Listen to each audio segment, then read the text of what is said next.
دشمن کے اشیاء کی بائیکاٹ کی بات آتی ہے، یقیناً کرنا چاہیے، لیکن بہت سے پہلو ہیں اس میں، بعض چیزیں ایسی ہیں جو اتنی ضروری ناگزیر ہیں کہ اس کے بغیر آدمی کا کام ہی نہیں چلتا، تو آدمی کوالٹی دیکھتا ہے، اچھی چیز جس کے پاس مل رہی ہے لے گا۔ اب ایک اچھی کوالٹی کا سامان وہی تیار کرتے ہیں، دوسرا کوئی تیار نہیں کرتا، آپ صرف بولیں بائیکاٹ کرو، تو بائیکاٹ کرنے کی اپیل کرنے سے کوئی آدمی اچھی کوالٹی کی چیز چھوڑ کے خراب کوالٹی کی تھوڑی لے گا۔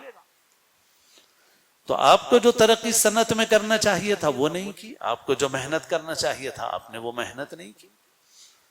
لیکن بہت سی چیزیں ایسی ہیں جو غیر ضروری بلکہ مضر اور نقصان دہ بھی ہیں، اس میں بھی ہم دشمن کو ہی پیسہ دے رہے ہیں۔ البیک کے متعلق جو ایک ریسٹورنٹ ہے حرمین کے قریب وہاں پر اور سعودیہ میں، تو اس کے متعلق عام طور پر لوگوں میں مشہور ہے، حقیقت اللہ جانتا ہے کہ جو البیک کے مالک ہیں انہوں نے یہ طے کیا تھا کہ جو بھی فروختگی ہوگی تو ہر فروختگی پر 1 ریال صدقہ کیا جائے گا، اور ان کے بچوں نے یہ فیصلہ کیا کہ ہم 2 ریال صدقہ کریں گے، اور وہ ہر ایک فروختگی پر وہ 2 ریال صدقہ کرتے ہیں، اور اس طرح سے وہ لاکھوں کروڑوں ریال وہ صدقہ کرتے ہیں کیونکہ بہت چلتا ہے ان کا کاروبار۔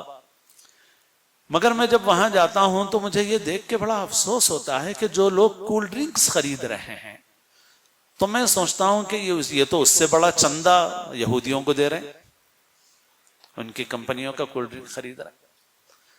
اور مجھے کوئی عرب اور پڑوس میں جو مسلمانوں کے نام پہ ملک بنا ہے پاکستان، اس کے بھی بہت حاجی رہتے ہیں وہاں،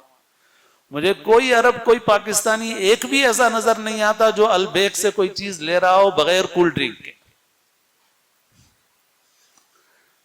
اور مجھے تو بہت تکلیف ہوتی ہے، میں تو کبھی کبھی کسی سے پوچھ بھی لیتا ہوں، بھائی آپ کیوں پی رہے ہیں، یہ کیا فائدہ کیا ہے اس کے اندر بتائیے۔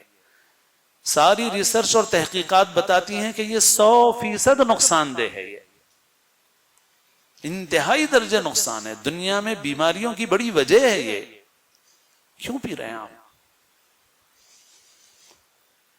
تو ہم ایک طرف تو بڑی بڑی اپیلیں کریں گے مگر ہم کریں گے نہیں، مگر کرو جتنا کر سکتے ہیں کرو، اور اپنی تجارت میں صنعت میں آگے بڑھو،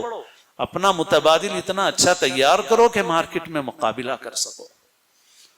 بہرحال جو کچھ ممکن ہے ہم تدبیر کریں، مگر جیسے میں نے عرض کیا ہم اپنی سطح پہ بھی ہماری پوری محنتیں اسی لیے ہیں تاکہ اللہ کا کلمہ سربلند ہو۔ فلسطین کی ایک سرزمین نہیں، اور مہینے 2 مہینے 6 مہینے سال بھر کا وقت نہیں ہے، یہ ایک لمبی مدت ہے، اور صرف زمین کے اس ٹکڑے کے لیے نہیں بلکہ پوری دنیا میں امن و انصاف کی سربلندی کے لیے، امن کے اور انصاف کے جھنڈے کو سربلند کرنے کے لیے ہمیں طویل جد و جہد اور محنت کرنا ہے۔ اور اس کا مطلب یہ نہیں ہے کہ ہم بے وقوفوں کی طرح کچھ بھی کر لیں جوش میں، بلکہ ہوش اور عقل کے ساتھ تعلیم کی لائن سے، تجارت کی لائن سے اور دیگر صلاحیتوں کو حاصل کرنے کی لائن سے ہمیں مسلسل محنت کرنا ہے، اور اپنے بچوں کی دینی ایمانی تربیت کرنا ہے، جو سب سے بڑا ہمارے لیے اس وقت ہمارے لیے مسئلہ اور سب سے بڑا چیلنج ہے کہ ہم اپنے بچوں کے دین، ایمان اور عقیدے کی حفاظت